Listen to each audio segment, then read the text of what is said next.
Hello guys, আসসালামু আলাইকুম। আজ শুক্রবার, সবাইকে জুম্মা মুবারক। আমি এই মুহূর্তে জুমার নামাজ পড়তে যাচ্ছি একটা আবাসিক এলাকার ভিতর দিয়ে। দেখতে পাচ্ছেন এখানে মানুষ হেঁটে যায়, কোনো গাড়ি ঘোড়া। আর এখানে দেখেন প্রত্যেকটা বাড়ির সামনে প্রচুর পরিমাণে গাড়ি, 4-5টা করে। হঠাৎ কোনো মানুষ যদি দেখে, নিশ্চিত মানুষ ভুল করে ভেবে বসবে যেটা কোনো গাড়ি শুরু, কিন্তু আসলে না। এখানে ওমানিরা আসলে গাড়ি ছাড়া চলতেই পারে না ওরা, যার জন্য আর কি প্রত্যেকটা বাড়ির সামনে মিনিমাম 2টা 3টা 4টা গাড়ি করে থাকে। দেখতে পাচ্ছেন বাড়িগুলোও সব খুব ছোট ছোট, 2তলা 3তলা, এর বেশি বড় হয় না। আমি এখন মসজিদের দিকে যাচ্ছি। একটু লেট হয়ে গেছে আমার দোকান থেকে আসতে আসতে।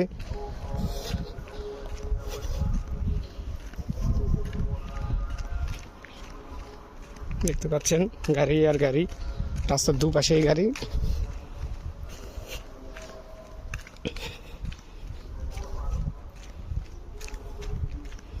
দেখতে পাচ্ছেন কি সুন্দর বাড়ি, একটা হোয়াইট কালারের বাড়িটা দেখতে অনেক সুন্দর।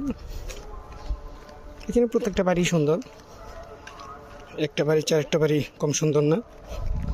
যে দেখতে পাচ্ছেন সোজা একটা বাড়ি, এটাও সুন্দর। সামনে একটা বাড়ি দেখাবো আপনাদেরকে। এটা আসলে দেখলে মনে হবে যেন কোনো রাজাদের বাড়ি। ভিতরে এমন মানে বিল্ডিংটা এমনভাবে করেছে, বাইরে দেখলে মনে হবে যেন কোনো আগের কালের পুরাতন বাড়ি। ভিতরে কেমন জানি না, কিন্তু বাড়িটা ভালোই, দেখতে সুন্দর, আনকমন। এই যে দেখতে পাচ্ছেন,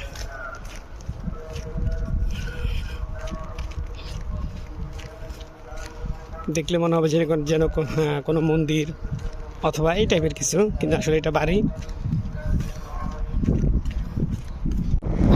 লোক এসে এই যে মসজিদের সামনে চলে এসেছি। মসজিদের সামনে তো প্রচুর পরিমাণে গাড়ি, ওটা আর বলার অপেক্ষা রাখে না। মসজিদ